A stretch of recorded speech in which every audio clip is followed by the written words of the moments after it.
What's up? Make sure you like, share, subscribe, hit the notification bell up above for future uploads, and check out the links posted in the description down below to support the channel. Thank you.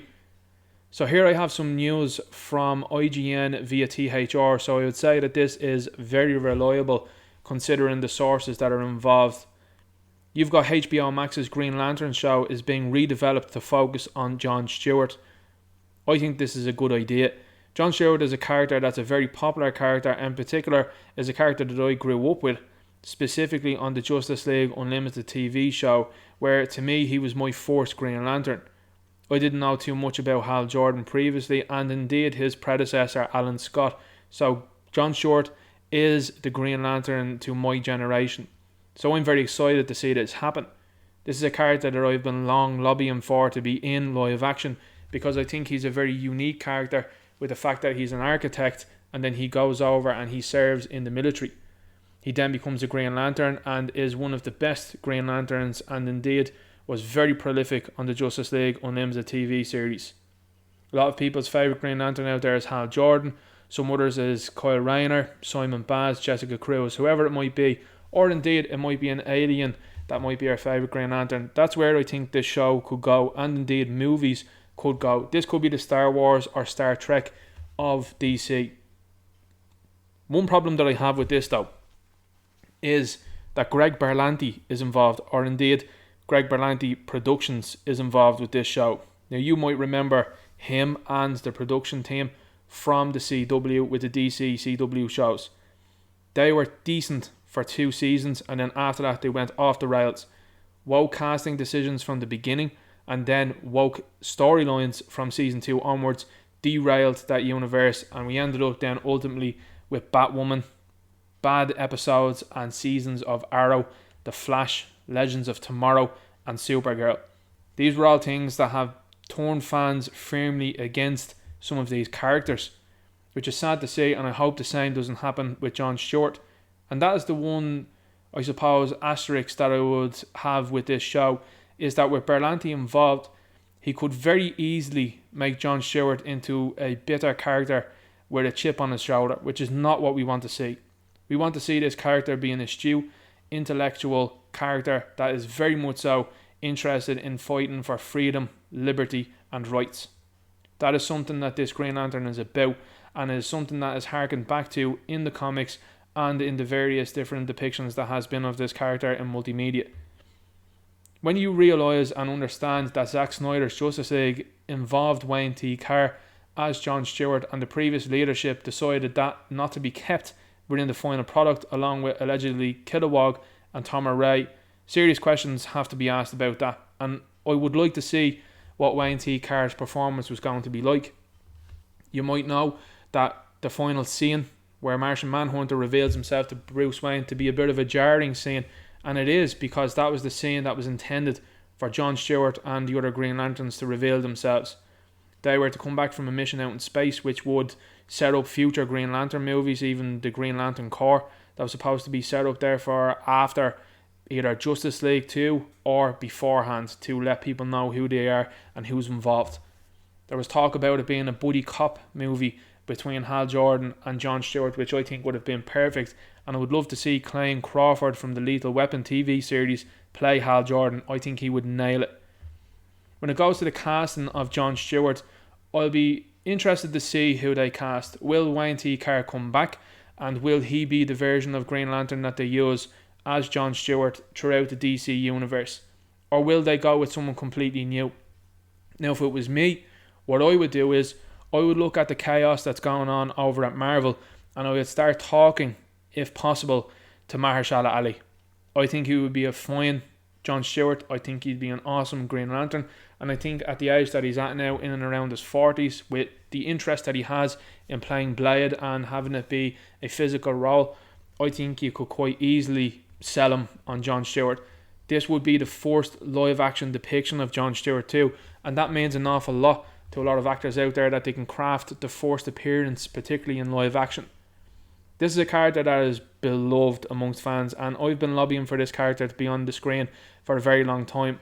I do think him being in the TV series is a bit strange, but I do think that he does have the presence and the characteristics to carry a TV series. I didn't think that Alan Scott and Guy Gardner could carry the TV series, especially with the blurb that was released about them when they said Alan Scott is a gay FBI agent and Guy Gardner is an alpha male macho man. You know what way that was going to go, specifically with Berlanti Productions involved. So the redeveloping into it being about Jon Stewart is a positive thing, and maybe this is what it is about with the reshaping of the DC universe. What's interesting to me about the Green Lantern Corps and the Green Lantern TV series is they have to get it right. Is this going to feature then in movies? Is this the one that's going to be connected to the DC universe? Or is it going to be something separately on its own, like the CW shows on a different Earth? The Green Lantern story has the ability to be like Star Wars or Star Trek. I personally would like to see this be a TV series that's totally off-world. I would like to see it being something that we go through alien worlds with different species. You could even reference the likes of the Orville. The Orville does that very well, where they hardly ever go to Earth. They are always on missions and you meet new alien species, which I think would be very key to this. And if new Green Lanterns were to be picked up during the way, along with other Lantern Corps being featured, I think that would be very important. This has the ability to be spanned out into multiple projects, multiple movies and multiple TV series. Jon Stewart is arguably the most popular of the Green Lanterns. I would say it's neck and neck between him and Hal Jordan. Kyle Rayner is there as well. You've got Simon Baz and Jessica Cruz. So to me, the possibilities are endless, specifically when you know about the Yellow Lantern Corps and my personal favourite, the Red Lantern Corps, headed by Atrocitus. This has an awful lot of steam in it, and that's somewhat my worry about this show, is with Berlanti being involved. There is an awful lot to go with, and we've seen that he's exhausted some very good characters, and even recently has done something very nasty with Red Death, insofar as making that to be Javisa Leslie's Batwoman is now Red Death in the CW universe. Not good whatsoever, in my humble opinion. But what are we going to see with this? Are we going to see a good TV series? Are we going to see something that's linked to the DC universe? I suppose with it being on HBO Max, it probably will be linked to the DC universe, because that's where Peacemaker is at. And obviously with James Gunn now being co-CEO of DC Universe, I would imagine that they want to link this all together.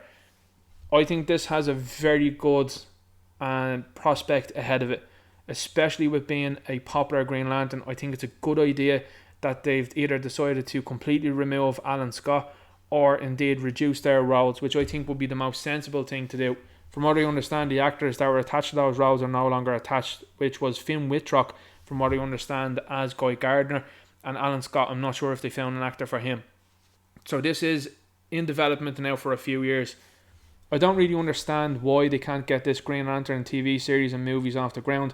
The Ryan Reynolds movie was terrible, but we've seen reboots and reimaginings since then of other characters, and to me the Green Lantern is one that they could absolutely 100% have their Star Wars, their Star Trek on hand and introduce new and exciting characters.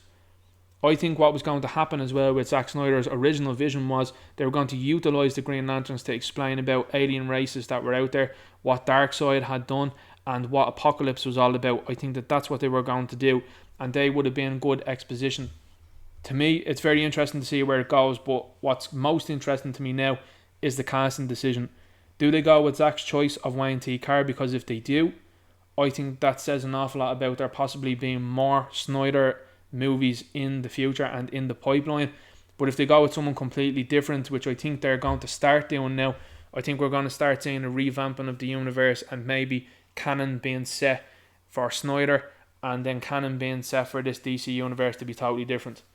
This is also something I've been talking about for quite some time, which is when you see them changing characters like Hawkman and various other characters that are out there, why haven't they used characters like Jon Stewart, who was enormously popular in the past?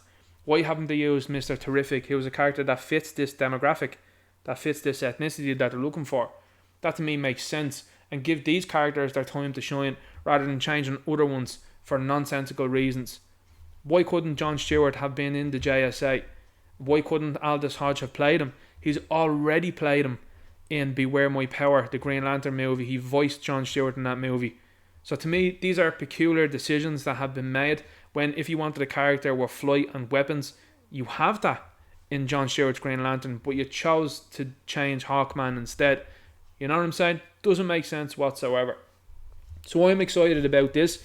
John Stewart's Green Lantern, to me, is very much so something I'm excited about, and I'm way more excited about John Stewart being on the screen than Guy Gardner and Alan Scott. I think Guy Gardner could be used as a good comic relief, but I think as a lead in a series that also featured Alan Scott, I think it would have been all over the place. As I said earlier on, the one asterisk that I have around this TV series is the involvement of Berlanti Productions, because they have proven to us in the past that they go woke, and these characters then find it very difficult to go on from there. Nobody wants to see, which could have been a very good storyline, the new Batwoman they decided to create, which I think is a good idea and something I've been calling for a very long time. If you want to change what the character looks like, don't do that. Instead, create a new alter ego, which they did for Batwoman. But what did they do? They decided to create a character with a chip on their shoulder and with a history of certain problems. So to me, instead of making the character a decent character, perhaps even a nurse, that's what I suggested at the time, they decided to make her a downtrodden individual that they decided to go woke with.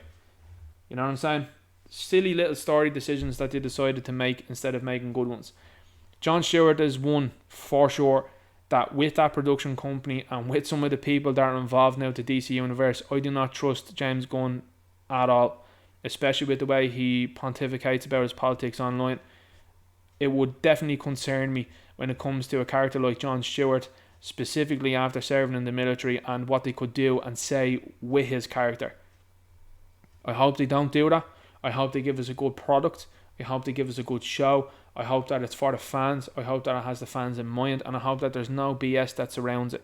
You don't need Viola Davis coming out and talking about people being istophobes if they don't watch this. That's not where it needs to go. What they need to do is they need to promote it well, and they need to sell, in my opinion, one of the most, if not the most popular Green Lantern out there really well from the start. If they start to mess around or make any sort of commentary surrounding this, you're going to turn a lot of people off this, and that would be incredibly disappointing to see, given the fact that this is a Green Lantern that has a lot of history behind him, and I think he would play off others really well. We'll wait and see anyway. Let me know what you think in the comments down below. Make sure you like, share, subscribe, hit the notification bell up above for future uploads, and check out the links posted in the description down below to support the channel. And I'll talk to you later.